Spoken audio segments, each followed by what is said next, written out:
Hello, welcome to Auntie Amanda's Kitchen. Today what we're going to do is we're going to make pot roast in the oven because it's a cold day outside and we want to heat up the house, and a way to do it is to make the pot roast in the oven. What I'm going to begin with, sorry about the angle, my area broke a little bit. This is my pot I'm going to be browning my pot roast in, and it's actually going to go directly into the oven. It's a cast iron skillet, square, got it for a good deal, love it. So what we first begin with is putting some flour down, because you want to put flour on all edges of the pot roast, according to my mom, because it'll help with the gravy if we use the sauce with the gravy. So that's what I'm doing right now. It's just flour, and all I'm doing is just coating all of it. Gotta get your hands in there, get a little dirty. Please excuse the noise in the background, it's the kids playing. And then while I'm doing this, the oil is actually heating up. And it's about 1/4 cup, because we're gonna use it to brown each edge, including the sides of the pot roast. And then I'm putting it in the oven at 300 degrees. And as I'm browning it, when I turn it over, I'm gonna add salt and pepper to each side. And I'm gonna add all the fixins.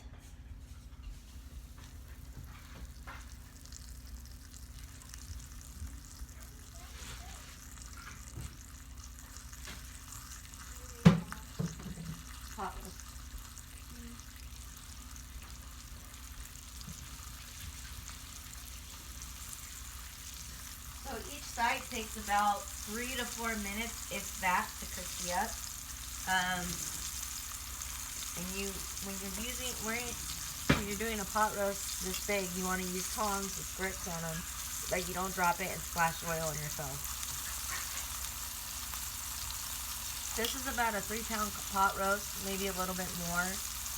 I do not know what size this pan is, but I do love it. So let's check the side. It's getting there.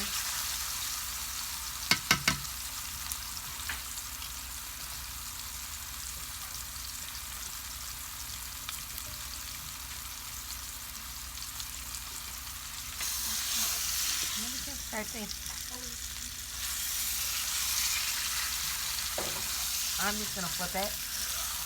See how it's getting brown right there? Right here, this is the color that we want all the way over, all the way around. So as I'm sitting here, we'll brown it. We want each side to be brown. Ooh, look, that's a beautiful brown. That's the brown we want to get.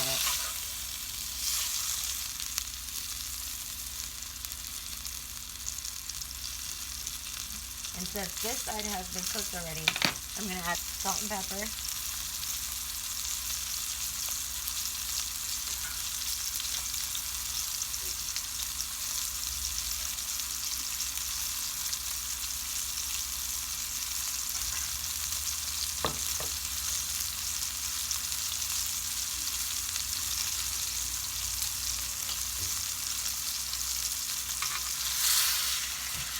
Ooh, look at that beauty. On the other side. So we're just getting that crispiness, or attempting to get that crispiness on each side. And then it's going to sit in the oven and cook, and everything's going to be tender, and it's going to taste yummy.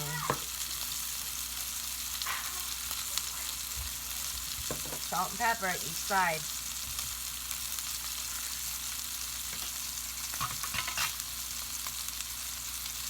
And it's okay for the little chunkies on the bottom, or the little brown on the bottom. That's the flour coming off. And we're going to use that possibly for gravy later. We will see.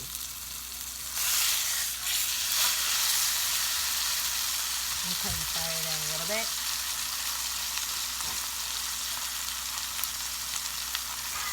See that beautiful side? That's all crispy.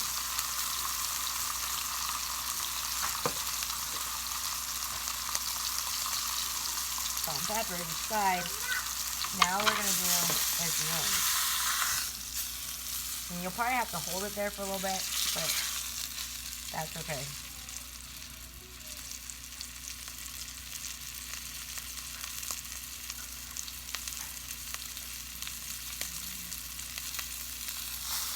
And that's the color you want it to be. And this end.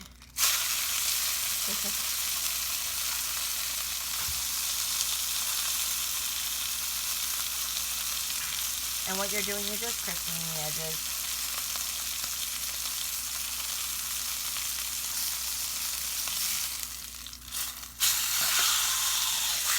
Okay, now that that's done, what we're going to do now is add our onions. You turn up the fire, fine, add the onions, right?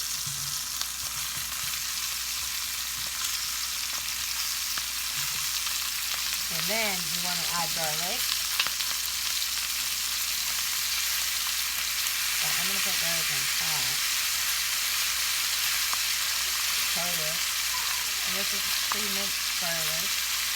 I love garlic, so I add a lot of garlic to all my meals. And now what we're going to do is add the potatoes. So I just love the sizzling sound. I do. And I took, these are rustic potatoes. Just chop them up so that they will fit. This is about 2.5 pounds, maybe a little bit more.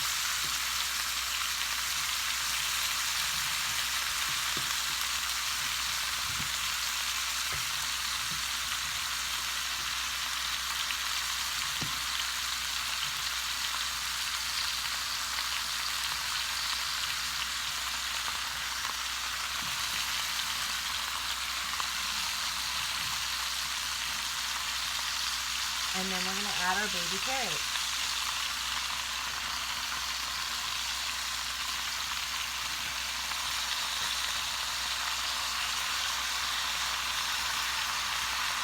And for the baby carrots, it's 1 pound of baby carrots, 2.5 pounds of potatoes on top. And then we're going to add juice. What I do is 1/2 cup of soy sauce and the rest water. And you want it in there.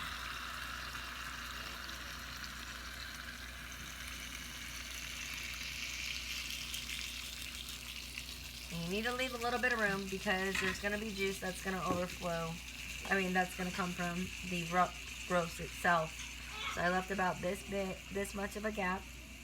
And then I'm going to check it halfway through the cooking process and either add more liquid, which would be water, and I'm going to turn all the veggies. Now we're going to pop the pot roast into the oven at 300 degrees.